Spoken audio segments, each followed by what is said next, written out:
Hey, what's up, fam? And welcome to Recap Kickback. This is your host, Chappelle, and I'm back again to talk to you about another Marvel property. This time, we are talking about something blackety black, right in time for Black History Month. It's Wonder Man. And with me, I had to establish a super panel of super Negroes to talk about this super duper project here. And up first, y'all know him from our past coverage. I don't remember the last time you were on here, maybe Cross, or I don't remember. But Jason Reed is back. Jason, welcome back.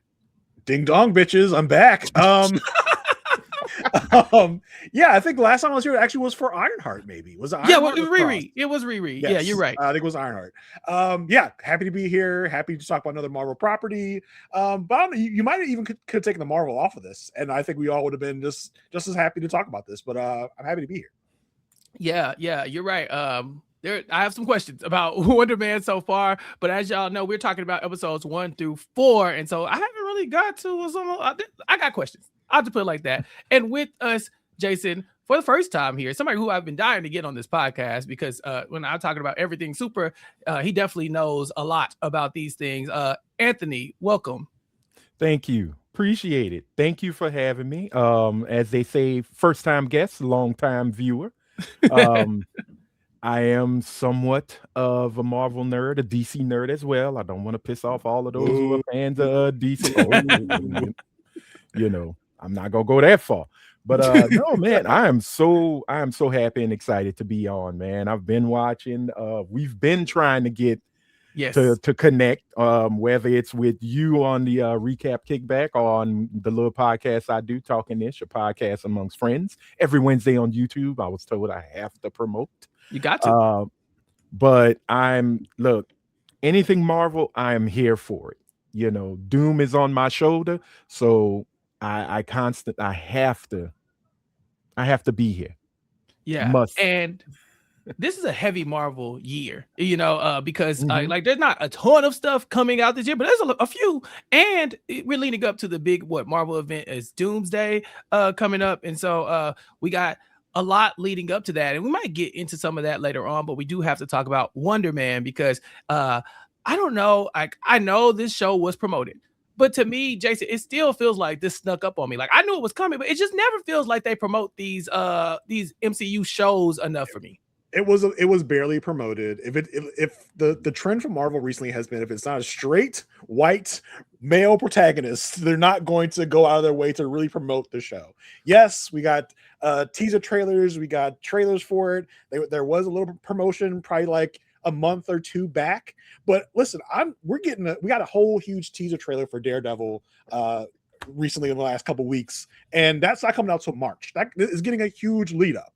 Wonder Man, same thing happened with Ironheart. Same thing happened with Echo. It's just not getting the publicity it deserves. And I feel like we talked about this a lot with Ironheart. It's like it feels like they're really trying to kind of like bury it. It also feels like this is from a past regime where they were like, oh, let's get all these projects out. Let's do all the smaller scale stuff. And then when all that stuff started like not hitting, whenever something doesn't make $1 billion, like, oh god, like what have we done? We have to like bury this stuff now. So it really feels like they're just here, take it, and we'll forget about it. We'll drop all 8 episodes at once so you can watch it. We'll never talk about it again. And it's a shame that it's getting done this disservice, like that Ironheart was, that Echo was, the Eyes of Wakanda was, like all these things that are black focused are not really getting the attention it deserves.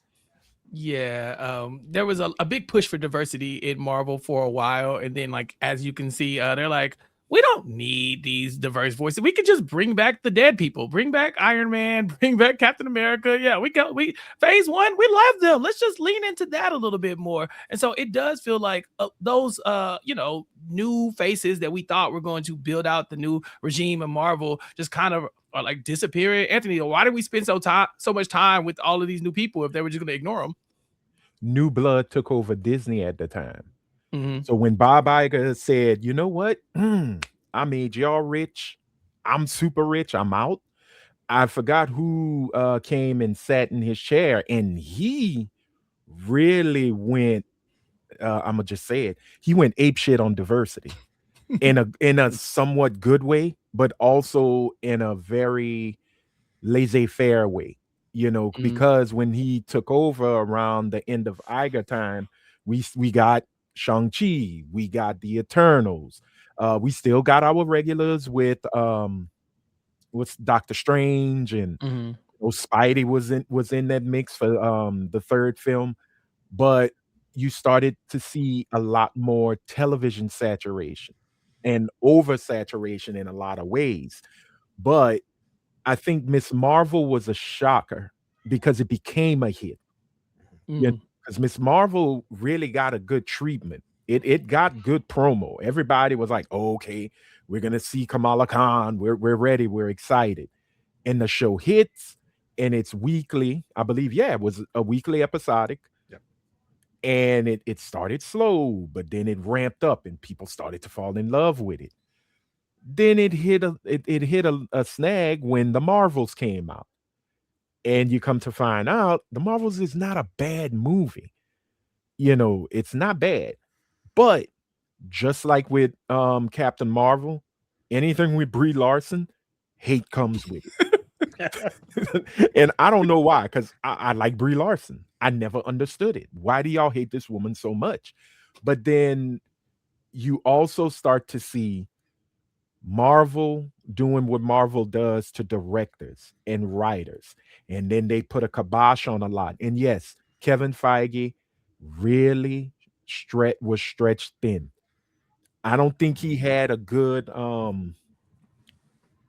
I guess what do you call it? Board succession plan, maybe? That, but also people with him to carry it out. His team got weak. I mean, you still had Stephen Broussard, which, crazy fact, I went to college with him. Oh, okay. He produced Captain America, and then he's now one of it's Feige and then him. And I can't remember the brother who just left. Was it Nate Moore, I believe? Oh yeah, from Survivor. Yeah, from Survivor. Okay. That's our neck of the woods. Oh, okay. Well, yeah, he was on last season of Survivor, and that was his big really? claim to fame. He's like, I used to work at Marvel, and he Yeah. wouldn't tell anybody. I'm not going to tell anybody he used to work at Marvel, but that was He his probably like, should thing. Yeah. He would at least got one big ally if he had told us. I would have saved him. Right. Yeah. Well, and the thing is that he's one of the reasons we really got Black Panther the way we got it, because he was the buffer between Iger, Feige, and Coogler. And then when Ryan Coogler really needed somebody to drive home his vision, it was Nate Moore. He was the guy that really got things going. So once you start losing some of these pieces and you're kind of riding on the wave of success, I look at Marvel like I see Sony and Microsoft. When Sony was on top with that PlayStation, they thought, they shit didn't stink. They was, king shit or fuck mountain. They did whatever they wanted. And then the PlayStation 3 comes and they say, oh, you people will pay $500 and $600 for this console. And then the people started saying, no, the fuck we are not. And they got humbled. And I think Disney is getting humbled, but not in a good way. They're really being humbled by this so-called gatekeeping manosphere BS. Yes. And it scared them back into their hidey holes yes. Our big white male heroes are going to save us again. We're going to get Robert Downey Jr. back. We're going to get Chris Evans back, and it's going to fix everything. It just scared them away from being bolder and doing more.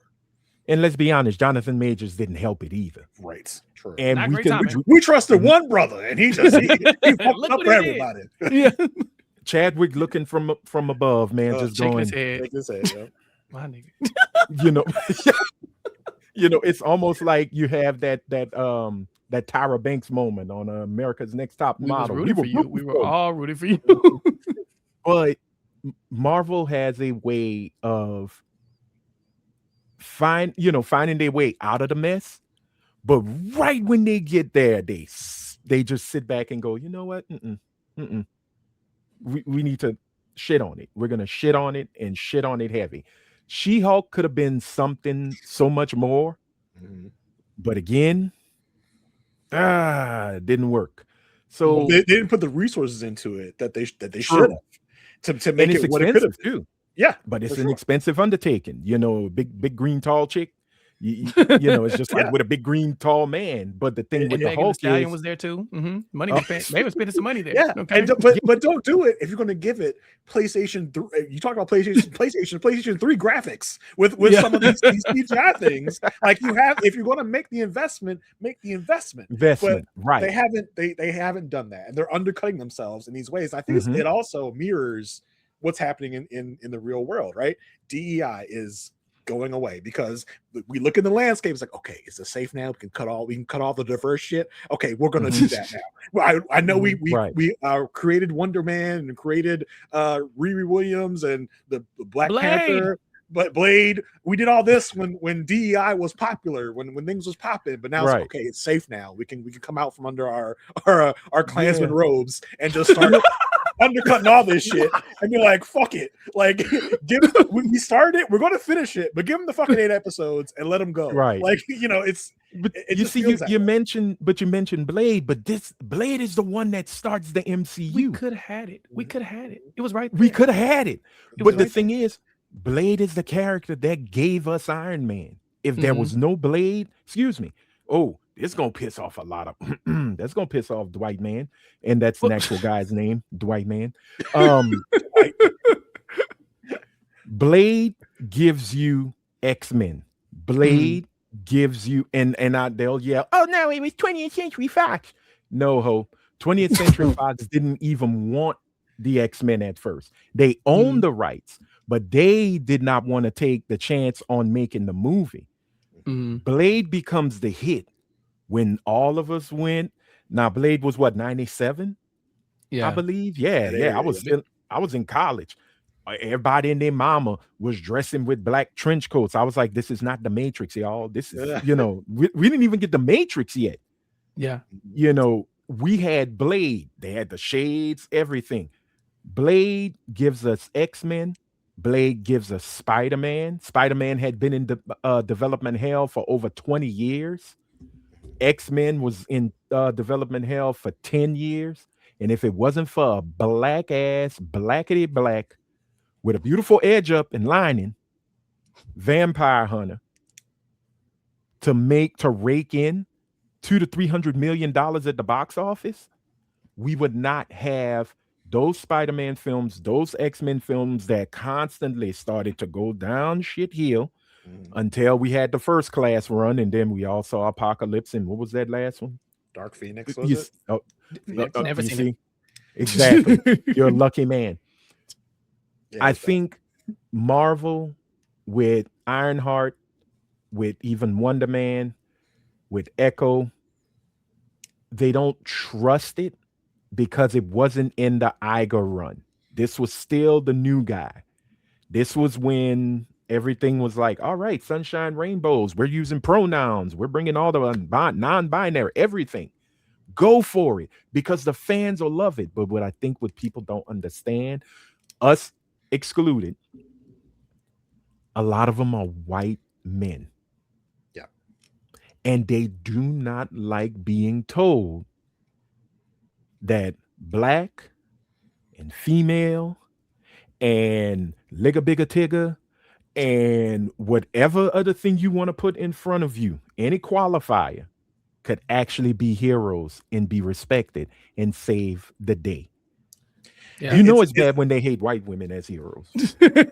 Yeah, I mean, it's funny because when we say things like we like to be represented, we like to see ourselves in these superhero properties.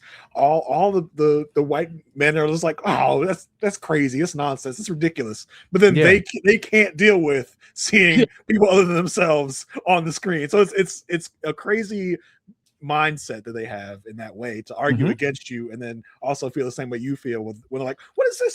This is not my Wonder Man. My Wonder Man is white. So it's like, it's a crazy juxtaposition of like the views. Well, it's the whole thing. Why don't you use your own superheroes? And then when we do bring in our own superheroes, oh my God, why do I have to force this down my throat? Yeah, look, we're not treating you like no $2 hoe. Your mama was. But what you don't understand is Black folk got money. Latinos got money. Asians have money. You put them on that screen, they're going to buy. They're going to purchase tickets. They're going to have asses in seats. So stay home, jack off to your Megan Fox poster, and just leave us be. Let us enjoy our moments. Let us have fun with Black Panther. And then I still got some words for our for our blurs who like to hate too. But that's for Okay. another episode. Yeah, that's for another episode. And I know we can do one now because this was a good little intro to what we might have coming in store. But let's talk about what we did get today in Wonder Man. Okay. So y'all mentioned Shang-Chi. I believe Destin Daniel is a person who brought us that. Andrew Guest is here from the Hawkeye series. And so we've got some other major players here. But as you said, with Shang-Chi, hey, we ain't really talking about him no more, And so now we get But Wonder he's got Man. a sequel. He got a sequel. He's still getting a sequel. They're going to do Shang-Chi. I don't know when we getting it. Yeah, so they say. I'll believe it when I see it. I'll believe it when I see it. It's still on the slate. So we got Wonder Man here, and we get Yahya Abdul Mateen as him. Now, he's going to be playing Simon Williams in this. Jason, is this a typical depiction of what you would see Wonder Man in the comics? Because I have no clue who Wonder Man is as a superhero. No, I mean Wonder Man is a white man in the comics. He is he's a Caucasian man. He's been through a lot of iterations in his comic book biography. He was the head of a company at one point, and then he died for a while. He got revived. He became an actor, and then he became a hero. So he's gone through a lot. He's been a villain. He's been a hero. He's been a lot of things. But this iteration of Wonder Man focuses solely on a Simon Williams who is a struggling actor. It's not really a lot of what Simon Williams is in the comic books. This is a kind of a very different interpretation of this character, which, like I said earlier, I think you could probably strip the Marvel off this thing and it would be almost the same exact thing. You could say this is not, you could say strip the MCU out of it. This is not a superhero styled world. I think we would get mostly the same what we got here, which is a very, very interesting tact for Marvel to take. Now, this should be mentioned. We're only talking about the first 4 episodes here, so I don't know what is on the back half of these 8 episodes. There's 4, but the first 4 are very like superhero, superpower light. We get moments, of course, and we get indications of what his powers are, and of course we got Doorman, which is like a whole other beast that we'll talk about. But yeah, it's a very different interpretation of Simon Williams and Wonder Man in the comics. Anthony, Sir Ben Kingsley is here playing Trevor Slattery. Is that another character from the comics and from the Wonder Man universe, or did they make him up for the show? Trevor is strictly MCU. No, I don't remember Trevor in the comics. He's from Iron Man 3.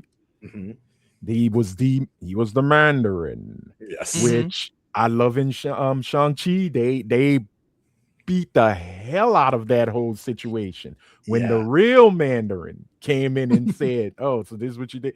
You playing, bitch? You playing, bitch? You named me after an orange chicken? Playing my face? we gonna have to handle some business." But no, that the way they brought in Trevor Slattery, I have to say, out of all the Marvel like side characters, and he's not an NPC because he interacts perfectly. He is a playable character. Trevor Slattery has had the most redemption out of any character in Marvel. Like from Iron Man 3, he was the Mandarin. Then he turned into little old bumbling drunk out of his mind, high out of his mind, Trevor Slattery. We see him. If you followed Marvel, like I'd say me and Jason did, the one shot, all hail to the king. Hail the king, yep. All hail the king. He was, when he was gone in prison and he was just nervous little Trevor, but come to find out, everybody in prison was in love with him. So he had an entourage. And then he disappears and no one knows where that man was since.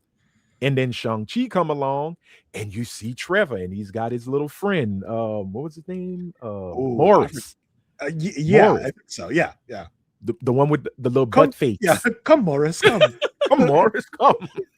So, but you can kind of watch all of those together and you could see him grow out of it, and then now we get him in Wonder Man and you can see he's no longer, he's kind of, the shackles of the Mandarin are gone. Yeah. because he's proud. Like he says, I am doing this for my mother. If you since up in episode 4 all the way up in there's a moment he's talking to a lady in the plane and showing the pictures of him as a child at the theater and this, that, and the other. But the fact that he is not an actual comic book character, but it feels like he was in the Marvel Comics universe, not the cinematic universe, is just crazy. And I think only Ben Kingsley could have played this part. That's the crazy thing about it, because the way he plays Trevor is just, it's amazing. Yeah, he's really given humanity and depth where he didn't have before. He's been given to it in this show, because I think Anthony, you can tell me how you feel about it, but the turn in Iron Man 3 I thought was genius, where like he's presented as this like terrorist villain in Iron Man 3, and then the big turn is like, no, this is just an actor hired by the real bad guy to be the face of this evil plot, but he's just an out of work actor that needed some money, so he's pretending to be a terrorist. And I think in a era of Marvel where there's not a lot of connection, not a lot of through line, Trevor is one of our biggest through lines of the universe, because he's in Iron Man 3. He gets another surprise appearance in Shang-Chi where he kills it. Where it's like, and that was one of the big surprises going into that movie, because no one knew that Trevor Slattery was going to be in that movie. And it was like, what the hell is this guy doing here? Yeah. He's like a court jester at that point. He turns out to be like an integral part of the plot for that movie. And just like, oh, that was a nice little surprise. I guess we'll never see Trevor Slattery again. And now here he is in Wonder Man being played. And the Shang-Chi storyline, again, I've only seen the first 4 episodes of this so far, didn't really get a big mention here, like at all, really. I think we get the intimation that he's on his way back from the events of Shang-Chi when he gets accosted at the airport. But like, there's no real mention of the Shang-Chi adventure in the first 4 episodes. But now he's come back with this kind of like, he's been imprisoned, he's ready for his new version of life, and he meets Simon. Whereas whatever happens with Simon triggers like a sense of humanity in Trevor Slattery, where he sees the struggling actor that Simon Williams is, and maybe relates to him and like kind of takes him under his wing in that way. So it's a genius turn for this character who started out as one thing, is now being transformed into something completely different. No, you hit the nail on the head, because I remember when the big reveal of the Mandarin, no, he's a bumbling drunk. There were people in the theater highly pissed. Yeah. They were not happy with that. I thought it was a smart move. I didn't like that Aldrich Killian was the Mandarin. That was terrible. I think the first reaction is like, what the hell is this? But then when it's something when you think about it, you sit there, you see like, that was actually a genius move they did, like to make that a special turn in these movies.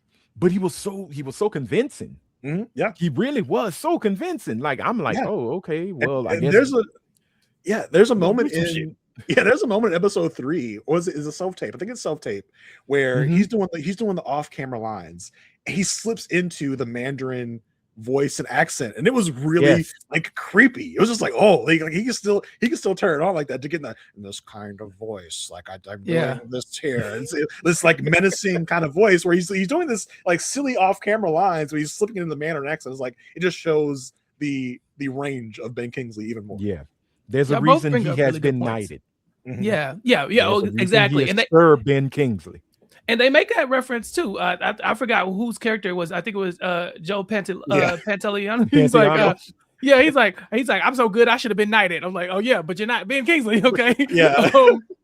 But y'all make good points. This is very much leaning into like the heart of the actor. Like, like it's not like Simon is like an actor, that's his job, right? Like a lot of the superheroes we get, they have like an occupation that it doesn't really define them, right? Like, I'm a photographer, I write for the Bugle, whatever the case may be, right?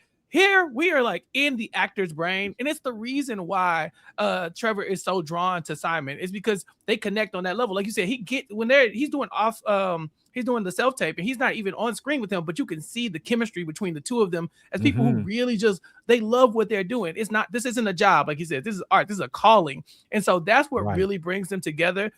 Even though we will find out later on that he has one more acting role. Now he is going to be accosted by this department. Now, this is the Department of Damage control. Damage control, right? And they are here to make sure that we have a hold on any superheroes that might be that we possibly could arrest. They have this prison. It costs a lot of money to run the prison. And remind you of a certain sounds group? familiar. No. They have a prison system. It's got some holes in it. There's some empty cells, and it costs us a lot of money. So we gotta put people in the cells, and who better to start with than this black man Man ain't bothering nobody. Boy, it's crazy how art imitates life in these weird instances where there was no forethought of like this. Once it starts airing, there's going to be this crisis of government control, and like they had no way of really knowing that. Like there's no foretelling, but it comes at the perfect time. It's so crazy.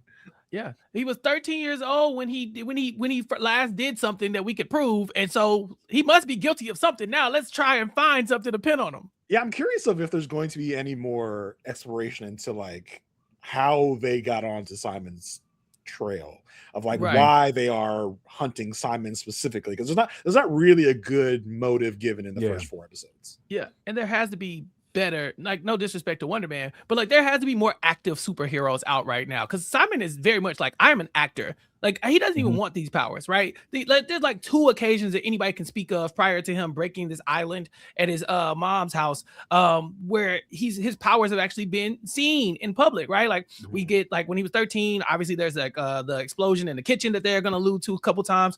Something happens on the set of one other like film that he does, but that's it. They didn't even see him. And so for them 2 incidences to be like, nah, we need to get Simon specifically. Yeah, it's very odd.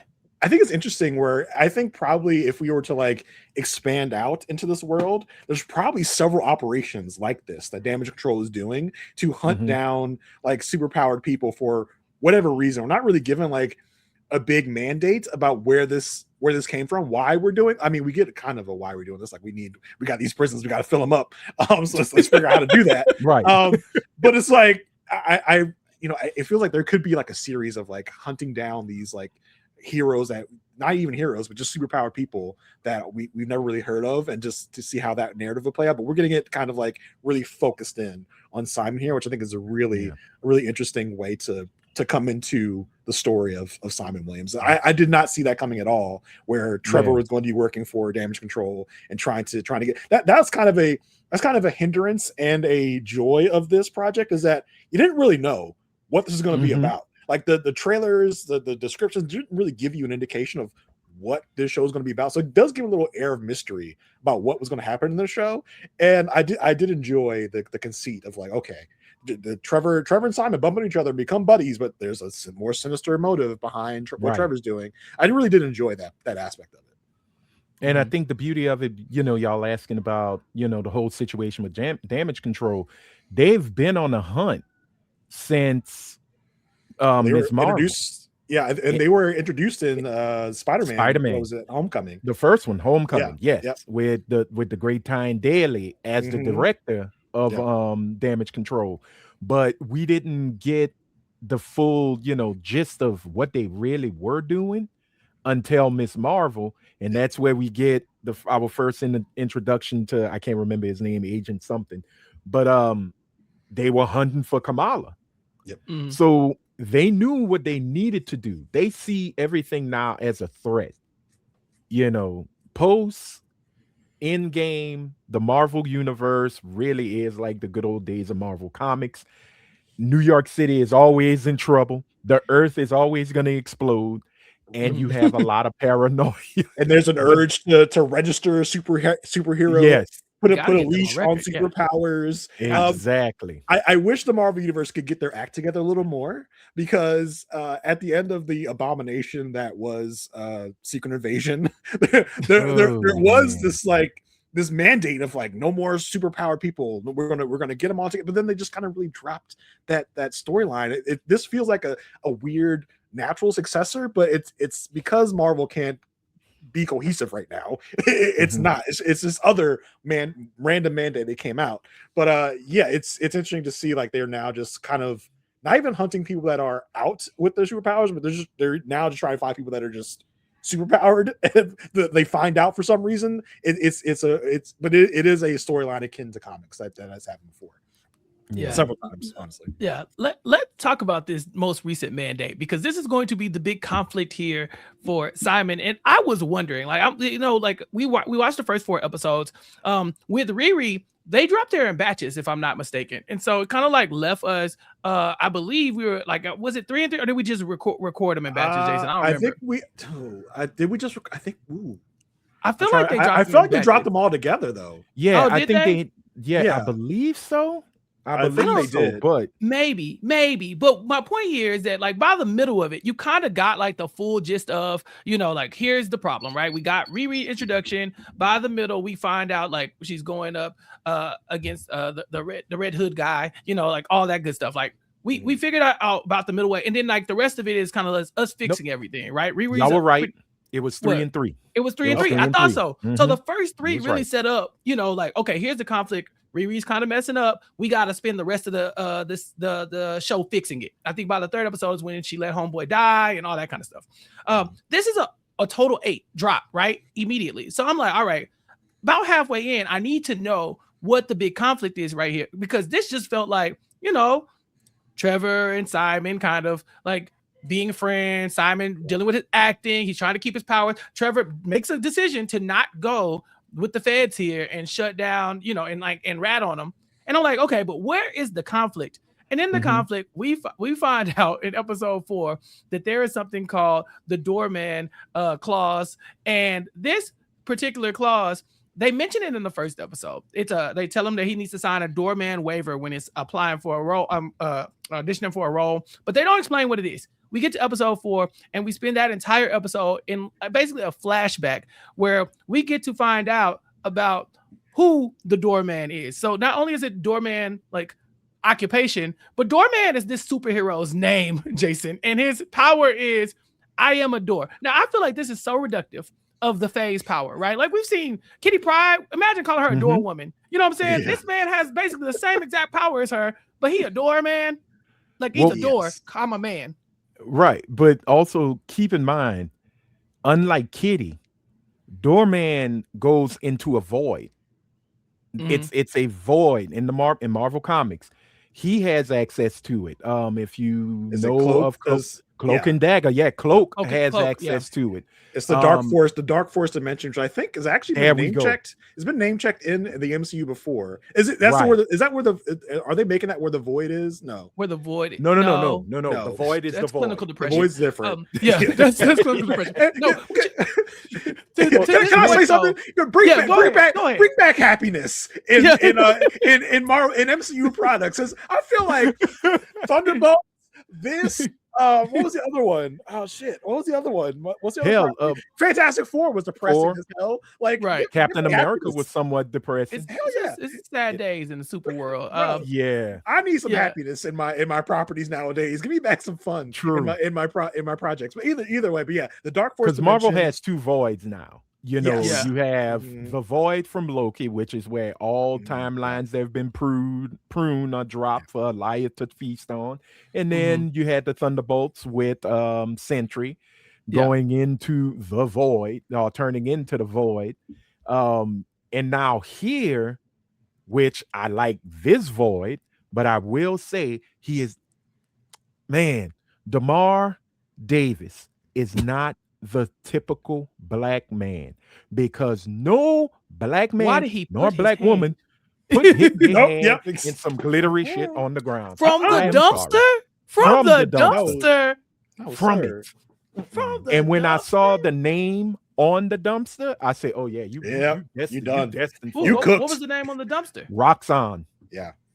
It's Marvel's Exxon. This Roxxon is the most corrupt as corporation.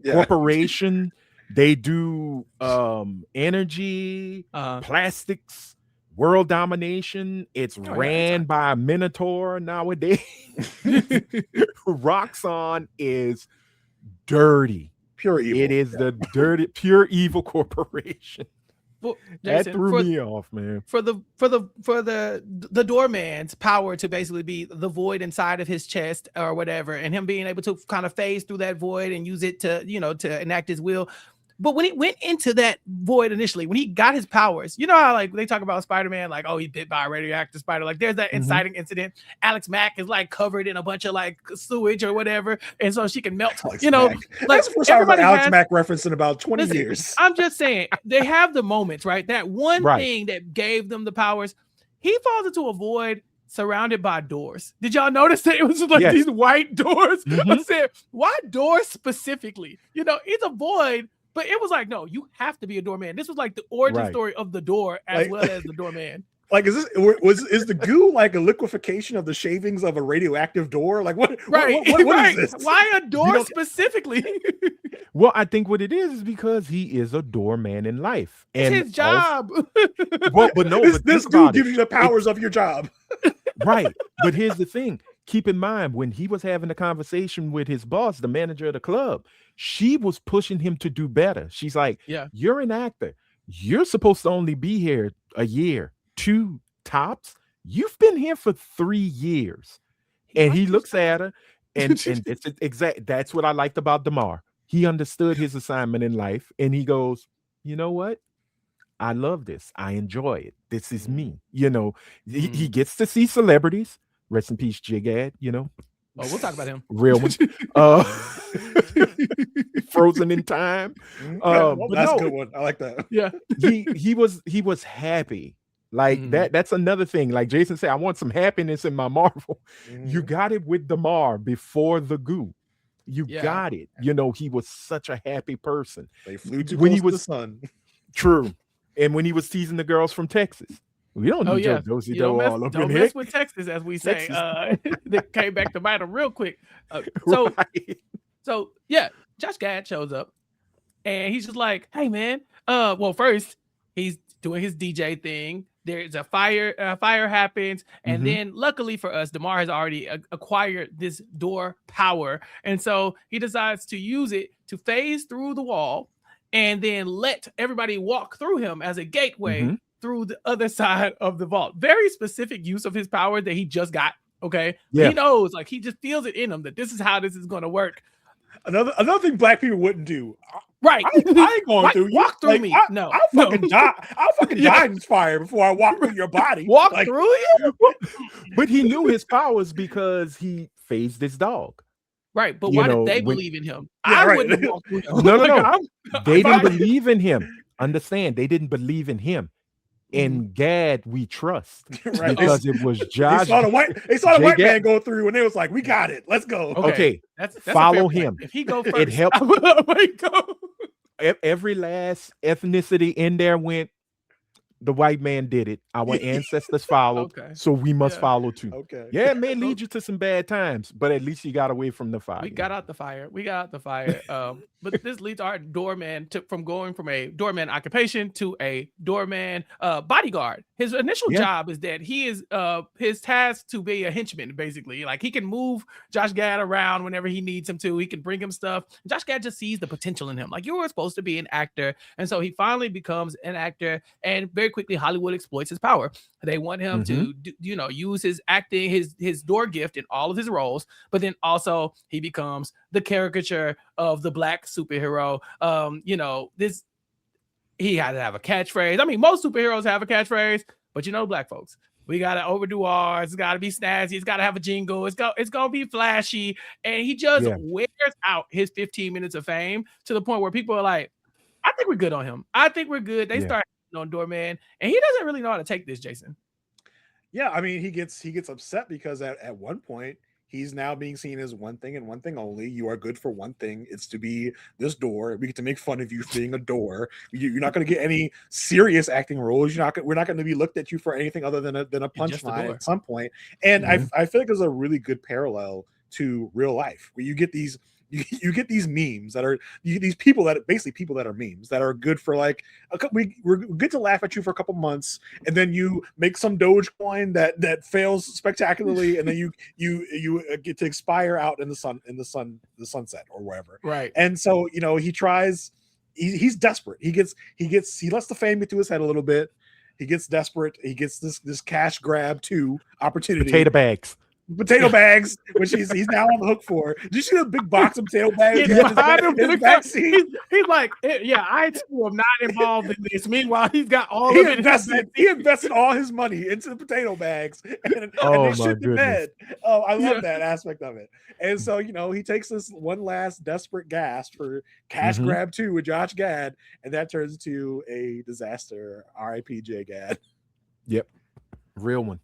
But again, what I love so much about this episode, and to go back, it's also a callback to a very good lesson that was taught by Joey Pants in the previous episodes. Real estate. That's where the money is. Get it cheap, sell it big. But again, Doorman didn't have the blessings to hear the wisdom of Joey Pants like everybody else. But what I did love about the Doorman episode, it is a really good cautionary episode of this is what Hollywood does. Yes. They say America eats its young. Well, Hollywood exploits it. Yep. He became JJ-fied. And if you don't understand what I'm saying, JJ from Good Times, the dynamite. I like to call it Shiggy ding dong. Yeah, I like Shiggy-fied. Shiggy, you remember when Shiggy was dancing? And people was like, all right, Shiggy, you gotta calm it down. And Shiggy just kept dancing. And next thing you know, like, what happened to Shiggy, y'all? He's still dancing somewhere. I don't know. Probably on the corner of 7th and 8th. We don't somewhere. But again, you become this instant fad, right? Like everybody wants you. Oh, I want a Doorman toy. I want a Doorman thing. And what made me laugh the most is Doorman is a real Marvel character. Yes, Doorman comes from the West Coast Avengers. And it's not even the West Coast Avengers. It's the Great Lakes Adventures. The Great Lakes Avengers. Great Lakes. Okay, it's literally a parody of the Avengers. Chappelle. Every volume of the comics is always just a joke book where it just parodies the real Avengers. There was another. It's so weird that the Great Lakes Avengers have been referenced a couple of times. We have it here, and we have it in She-Hulk, where the Immortal Man was part of She-Hulk. That was another Great Lakes Avengers character. I knew of Immortal Man, but I thought Doorman was from West Coast because Wonder Man finds or creates the West Coast Avengers. Yes, yeah, which is. Yeah, Doorman is part of this. Basically, you should call it Joke Avengers, where it's a book played for laughs. It's a parody of the Avengers concept with all these heroes that have like ridiculous dumb powers that make no sense. Yeah, and it was like there was what was it? It was a model that was super skinny, and her superpower was like getting really big, which is like not going to be politically correct in these day and ages. But yeah, Doorman is from that. Boy. Yes. And what's like, I really want to talk about the kind of like the style of the episode. Like now, Chappelle, I know you'll definitely get this, but it felt like in Atlanta, late seasons where they were doing these side quests almost every episode. It really felt like that kind of vibe. I've seen other people say it felt like a Black Mirror episode, but it really felt like that Atlanta kind of like, and Wonder Man in itself kind of feels like an Atlanta kind of like vibe where it's like this is the nitty gritty of this profession, these things you don't really see all the time. We're going to really dive deep into the minutia of this kind of subset of culture or whatever. But the way it felt like, let me see if you guys agree with this. The acting in this was weird, but it felt like it was supposed to be weird. Like I don't know what the feeling was. What it was very stiff. Yeah, it was stiff. Yes, I don't know if that was the intention. It was like, am I supposed to feel like the acting is off? Because I felt like the acting was off. I was like, I don't know. Like it's a parody, like I think they're trying to point to like this is cartoonish, like even the fact that this man's power is a door, like all of this came at a very different time. But you're right, it's a very like in Atlanta it was those Hero Mariah episodes, that he would like come in, they would like come in and that would be like the collaboration, right, where it get kind of spooky and eerie. We love the black and white type vibe that we get from some of those episodes. And so, I think these are very intentional choices to kind of take you away from, like the present day stuff, right? So it's like this episode it feels like almost like a bottle episode, when in reality it's just a flashback. Doorman actually happened. It is now leading to legislation basically that's keeping these superheroes from being able to act and perform in Hollywood. And of course, it starts with a black man, because we got to be the bad guy in that one for sure. But this is going to be the big conflict here for Wonder Man, because his whole thing is that he wants to be an actor. We have no indication that this man. Well, we have every indication that he does not want to be a superhero. He's like, I don't even want these powers. I ain't asked for this. I don't know why it's happening. He doesn't seem like he can control it all that much. Like, it doesn't seem like it happens often, but when he gets angry or very anxious, he kind of hulks out a little bit. And then we get somewhat of like an explosion. Anthony, what are Wonder Man's powers? If we're going from the comic book, his powers were of the ionic variety, where he can shoot ionic blasts from his fists. He was durable, so he also had super strength.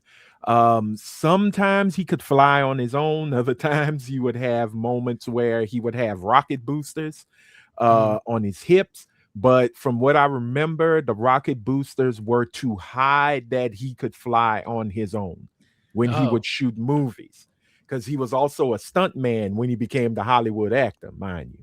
So he's got the typical durable skin, unbreakable, super strength, ionic blast, really cool red, purple eyes. Yeah, that's dope. That's so when dope. they activate.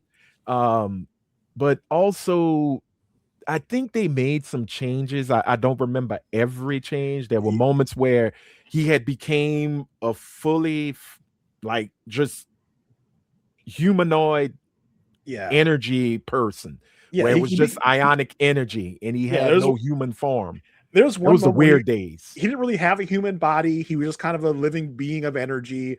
And he's one of those characters that kind of is never really clearly defined. He's always being added stuff. Like, he's always like, oh, I didn't know I could do this. I looked on the wiki. Let me read you the abilities section of his wiki. It's a long list. Bear with me.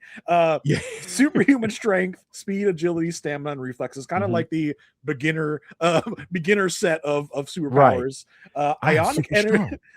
Ionic energy physiology, enhanced vision and hearing, electromagnetic manipulation, ionic energy manipulation, energy enhanced strike, virtual invulnerability, self-sustenance, power recycling, size altercation, healing factor, shape shifting, teleportation, immortality, and flight. Oh, okay. Just casually. Basically everything under the sun. Everything under the sun he gets like attacked with it at some point in time. That is the comics version. The show version, for right now, it just seems like he's able to expel energy out to blow up in big waves. So that's really the essence of it at the moment, as of the first 4 episodes. I don't know what the back half's going to give us, but as of right now, it's almost like the vibranium, like he can expel energy out or whatever. And in his first appearance, I think it was Avengers number 9 back in the good old days of 64 or 63. I think it's one of them years. It's listed here, Avengers 9, October of 64 is what's listed 64 here in the wiki. He was given, and this is why I say this was a smart move on how they're going to introduce the MCU version of Wonder Man, because the comic books, he's pissed off at the world, pissed off at his brother Eric, who in the comic books become the Grim Reaper. I don't think this Haitian Eric is going to No, I don't think so. I think Haitian Eric is happy. He's happy. He's like his accountant office right now. Management position. He's moving up in the ranks. He is the VP of that insurance company, and he's very happy to be that. Simon has gone through hell and high water, but his powers were given to him by Baron Zemo and the Masters of Evil. So, and he dies, I think, in that episode. He dies a couple times. He dies in his first appearance. The immortal guy dies? No, well, no, Wonder Man No, dies. you're That's no, what I'm he's saying. right. Wasn't he immortal? And then he has Immortal, flight, 'cause and they he gave has him Yes, immortality. but that comes later. That comes later. Wait, yeah, I mean, technically he's immortal because he he dies. keeps His first dying, but he's here. appearance. Yeah. He dies his first And- appearance, but they Yep. save his brain patterns. Okay, Right. Oh, they okay. we're gonna save his brain patterns for later because We can use it. who knows? We'll deal with that later. Then Well, get out. Ultron saw potential and And- used his brainwave patterns to create Vision. the Vision. Yep. Mm. And so Which is they somehow revive his body and are able Uh-huh. to put his brain waves back in his body. So now he's alive again, dies again, comes back again. He's been dead for a couple times. Okay, let's just Yeah. put it that way. He I do is wanna- the Jesus of Marvel. And of course he's black. So I do want to talk about the kind of where we saw his powers manifest these couple times. Mhm. Normal stressors from life, right? I can't find a job. I'm an actor. I'm struggling. My girlfriend dumped me. Like those things, like agitated him to the point where he kind of lost control. But then we Mhm. talk about his him and his Haitian family. He goes to visit his mom. Trevor is coming with him as a spy because he's definitely he's wearing a wire and he's trying to get information out of him. Now these Haitian folks aren't telling Trevor nothing. Like they're kind of like, why is this white man and clearly an actor in this house with us? And so every time he goes to one of the family members, they like deflect or they just say something rude about Simon. They don't really like him that much, but they're definitely not here to tell Trevor like everything that he's looking for when it comes to this explosion and it happened in the kitchen and things of that nature. Eric will be very hard on him because he doesn't have a job. Look, there are times where I know I'm a good loving brother, and there are times where I'm Eric. Okay, and my little brother just be doing what he wants, and sometimes I'm like, hey, bro, you got to chill. But he's come a long way. I'll give him that. But I definitely was team Eric for a little bit. Eventually, I had to shift because dang, get off this man's neck just a little bit. And these moments here are the ones that really push our Wonder Man powers to come out. And this is where he smashes the island in front of his entire family. And they don't react. Marvel Island, mind you. Yeah, and they don't react like, oh, this is like, oh my God, you're so strong. They're like, hey, what the hell, Simon? And then he just leaves. So I really want to know what has their interaction been with him since that fire, right? Because since that explosion in the kitchen, he kind of writes that off as like, oh no, there was just a fire. Like, oh my God, it's a miracle. I wasn't affected by the explosion at the stove. But to me, their reaction wasn't the reaction of, oh my God, you just broke this marble thing. Why are you so strong? You're my son. Why are you acting like this? Yeah. They were just kind of like, no, Simon, please don't go. Like, Simon, how dare you? It didn't feel like, damn, you a superhero. Let's talk about that. So Jason, I want to know, kind of what happened before this that got us to this point. Yeah, I think we're due for a few more flashbacks in the back half of the run here because, like you said, it felt like oh no, not again. Like he did it again. Here we go. Eric just had to replace the kitchen because of a different instance with Simon, and now I got to replace the kitchen again. New marbles. Yeah, new marble countertop. Just check. Thanks. And Simon mentions in the car with Trevor, like, no one has seen outside of me besides my family. So it shows you that there has been other instances of this happening before. It almost feels like the way that mom was like kind of kid gloving Simon was like, we gotta keep Simon happy and in control. Like, we gotta make sure he doesn't pop off. Eric is just like, I don't care. Like you this and that. Like the way Eric dressed him down at the end was like, oh, you bought a gift with your own money, like a 5-year-old. We're supposed to be so proud of you. It's just like, all right, well, Eric, what happens when Simon popping off? I don't think you should be doing that. So it really felt like that, as if like mom is just like, I know my baby's got problems. So we gonna make sure little Terry is happy over here. I don't know why I made him his name Terry. Terry sounds like the name of a badass kid, right? Little Terry. It's gotta be little Terry too. Not just you have to say the whole thing. But Anthony, is it that is his family afraid of him? Like is that why Trevor can't get any word out of them? Because he's asking very specific questions. What happened in the kitchen? They're like, oh, he never talked about it. He's like, y'all carpooled every day, and he never talked about this big moment in his life. Nope, never heard of it. Never told me. Like I think they might have seen a little bit more, and now all of them are like, I don't know what he got going on, but I don't want no part of it. Well, I think when you look at that whole, which I think was one of the greatest moments in the series so far, was seeing Simon truly in his element, but also being an outsider in his element, because the neighbor don't like him. No, What's her name? Shirley. I she can't don't remember her like him. name. Yeah, That his fake she don't auntie. like him because I love how Trevor just put her on blast. Yeah, Like really, this is how you talk about this man? Oh, you know what? Fuck you, Shirley. I'm yeah. done with you. You Oh, know? and I love when his I don't know if it was His some relatives cousins. or whatever were talking shit Yeah. about him in Creole. He's like, I can understand you, right? I know what Daniel, you're yeah, that was saying. his cousins. Yeah. Yeah. Yeah, One of his it's 'cause- cousins, his cousin right here from Rap Shit on the end on this picture Yeah. on our YouTube page. Yeah. So I see you, Rap Shit.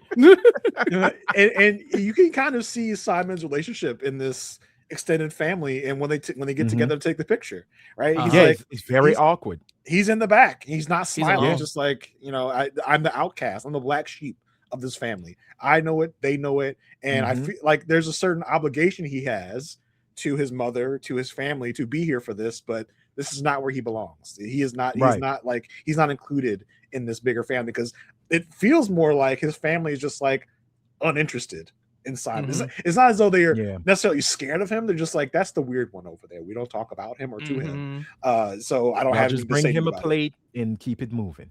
Yeah, We thought exactly. he liked His being plate. alone. We didn't. I Mhm. didn't. His mama said, I thought he liked being lonely. I didn't know until he told me, Mama, I thank you for loving me. Then I realized my child actually wanted companionship.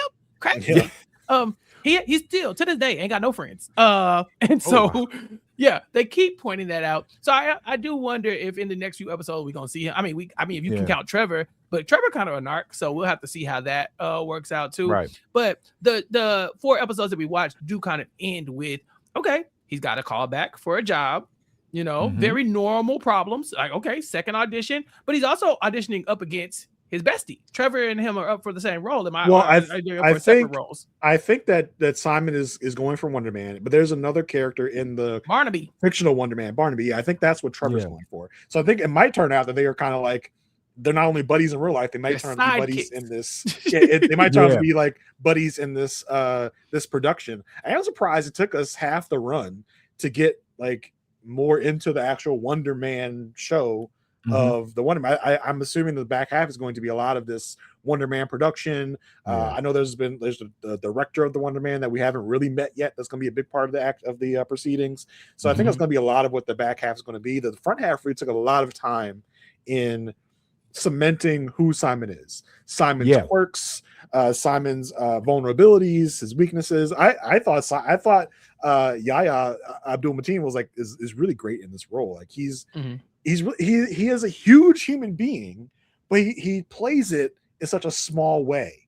Whereas Uh-huh. it's a great like dichotomy of like this big man is kind of Uh-huh. like having this little presence where he wants to be more, but no one wants to see him being more. Everyone's kind of trying to keep him in this like day player box. He's trying to be more, Yeah. and that gets people to be like, all right, you're doing too much. Like know your role, stay where you're at. And when he tries to be more, they're like, all right, we don't even want to deal with you anymore. Like get out of our face. I think he plays it really well here. Yeah, And I think Anthony, they is there? oh, go ahead. I'm Yeah, sorry. I was going to ask you. I was like, is there anything else that we needed to know about? After these first 4 episodes that you wanted to flag up, because the goal is to come back and talk about the entire series Mhm. once we get to 5 through 8. But yeah, like there wasn't a lot of action, to really dive into. No. It was very much character driven. So, is there anything else you want to flag up about these 4 episodes? I think with the 4 episodes we got is a true like Hollywood story in a lot of ways. This is Hollywood. This is what it is. This is, hey, here's a struggling actor. Here's a used to be big actor and now he's back to being a struggling actor. And this is their day-to-day of trying to either get into the system or really get back into the system. So, because now we look at Simon, and what I love is that Simon has been in Law and Order. Simon has been in. They made jokes about, because Disney owns everything Fox. They have made jokes about American Horror Story. Yeah, he got fired from They that. have, yeah, he got fired from that. They ate him. They ate his character. I love that sequence of events. It's so like, good. It's so good. It's the first time we meet Simon and we see his quirks and his like, Yeah. and he has to be perfect. He has to do all of this. And it as you said, Anthony, this is really a story of kind of like the grind, right? The non-glamorous side of Hollywood, where everyone tries to start out. You know, Simon's he's been the detective on Law and Order that introduces the dead body. He's been the dead body on some other shows. Yes. He's been this day player for so long. He wants to work out and do more, but no one will let him. No one will let his genius shine through. Where have I seen that before? Maybe in a mirror. But you know, he plays it so well, and I love the character so far. Yeah. And they spent a lot of time really establishing him, and I'm kind of glad they did that. Now I wish we could have gotten more than 8 episodes to really give us a big action story as well, right? Like give us the hero's journey. I love that. But then if I go through this whole Marvel show and I don't get a lot of superheroics, I'll be like, well, why was this? He got to fight somebody. Yeah, he has to fight somebody. I don't know if that's coming. I don't know if that's coming. He is fighting life. He has to. He better punch something. He better punch somebody. Look, like, and I don't mean furniture. Man versus man versus supernatural, man versus ego. Right now, we're in the man versus man and ego. We're not having a supernatural conversation. So maybe in the back 4, but I am pleasantly pleased and excited for the 4 that I saw. And hey, look, justice for Doorman. I need a series, or I need a one shot. I really hope I hope there's a payoff. I really hope there's a payoff by the end of the series where maybe Simon meets oh my god, why am I blanking? Doorman? Doorman. Yes, Doorman. Damar the Doorman. I hope Doorman Davis. Yeah, I hope he meets Doorman, and Doorman gives him like a cautionary tale of like, careful, brother, because it ain't all great when you need get to a wise old Negro to show up. Something. I hope we get a payoff to Damar's story. Yeah. Be careful with that. That'll get you 5 to 10. Thank you, Damar. Because we didn't really get a good send off to what Damar's story is. Is he being held prisoner somewhere until he poops Josh Gad out? Like what is happening with Damar? We don't know where Gad ever coming back. Yeah, maybe Doorman will be in Doomsday. We will see later on, and we'll find out. But Anthony might use him. Yeah, Anthony, thank you so much for joining us for these first 4. Thank you for having me. No, this has been so much fun. I've been like just listening to you and Jason kind of just like rattle off the Wonder Man stuff. I'm like, man, this is so good. This is such a good podcast. So Anthony, tell everybody where they can find you and until you're back next week to talk about the remainder of the show. Oh, well, you can always find me with the Queens of Podcasting. That's what I call them. Hey, you might call them other things. On Talkin Ish, a podcast amongst friends. We drop episodes every Wednesday on YouTube, Spotify, and Apple Podcasts. We talk about a whole lot of stuff. Last week, I believe it was about Don Lemon. This week, well, Don Lemon's back in the news. Again. Yeah. We're gonna be talking about good old Don Lemon again. He is having a Negro resurgence. He is becoming black every chance we see him. Every day. Every day, blacker and blacker. Yeah. Oh my so God. Yeah, that's where you can find me. And we love to have new subscribers, new viewers. We pull people from our viewers' comments to come in as a guest on our show. It's about friends having conversations about life, politics, entertainment. Whatever we feel like talking about is what we talk about on the episode. So definitely give us a shot. All right, Anthony. Chappelle's gonna be on one day. I gotta work it out. Y'all schedule end up be clashing with mine, but luckily these days I'm a little bit more free. The doorman clause might have got me. Jason, way too close to the sun. Yeah, Super Negroes be struggling sometimes too. Jason, please tell us where everybody can find you. What's going on over in the Good Pod? I've got a variety of things happening at any given time. You can find me on a couple of podcasts. I am on the Perfect Match podcast. Me and Asia Welch. We go through the show Married at First Sight. It's a messy reality show where we talk about the show Married at First Sight. We are right now in the hiatus of new seasons, so we're going back into the vault to go to season 10, which is one of the best seasons of the show. We're doing a rewatch of that over on our Patreon. So if you go to patreon.com/perfectmatch, you can just find it there. You can also find me on the Good Pod, where another rewatch podcast. Stay with me, folks. We're rewatching the legal drama, The Good Wife, from back in like the 2010s. It's a passion project. It's it's a niche thing, but great show. It's a great show. If it's something that floats your boat, come on over. Me and Marissa Garza are having a great time talking about that show over there on the Good Pod. So check me out on those places. Yes, and if you've tuned in this far, you know this is Recap Kickback, and we got a lot of stuff coming your way as well. Like we said, we do have the conclusion of Wonder Man next week. Latanya Starks will be joining me for the month of February to talk about Welcome to Derry. We're tackling the entire season episode, but full spoilers. So we're talking about episode 1, but we know what happened at the end, and so we got some things to break down, going through Easter eggs and all of those things. And so join us for that all through the month of February. Mari and I are covering A Night of the Seven Kingdoms every Sunday night directly after the episode we are recording, and so Monday morning the newest episode of A Night of Seven Kingdoms recap should be in your podcast feed here on Recap Kickback. Gia and I are still talking about Abbott Elementary every other week. Abbott's about to go on hiatus, so it might be a while after this episode for the next episode, but stay with us because we should have some bonus coverage as well for Abbott. And then Chantel and I are still talking about our Flavor of Love cinematic universe. We're going live on YouTube every week to talk about Flavor of Love. We've got through Flavor of Love season 1. We've got through Flavor of Love season 2, and we just started I Love New York. And Chantel has never seen the show, so all of her reactions are brand spanking new. I'm talking about from the spit to the shit on the stairs to to the real chance of everything. And so she is brand new, and we're having such a good time watching that live on YouTube, youtube.com/@recapkickback. But to subscribe to the podcast, recapkickback.com/subscribe. Also, Gia has a newsletter called Bet on Black, where she is going to be talking about Black reality TV contestants that have won or that have made big impacts on their show. And we were going to be doing some interviews to align with that too here on Recap Kickback. So if you're a reality TV fan and you watch some of these competition shows, be on the lookout for some of your favorite Black reality TV stars. So that is it for Anthony and Jason. Thank y'all so much for listening and for joining us here. You ain't got to go home, but you know the rest. We'll catch y'all next time. Peace. I've been trapped behind Maria, isolated like it's North Korea. Smaller city with some bigger dreams. The wall is cracked, I'm looking in between it. The world is yours, but man, I gotta see it. They say it's hard, but man, I gotta see it. The air I'm breathing can't feel my chest. Wait on life, I wanna hold my breath. I'ma get in my goddamn self.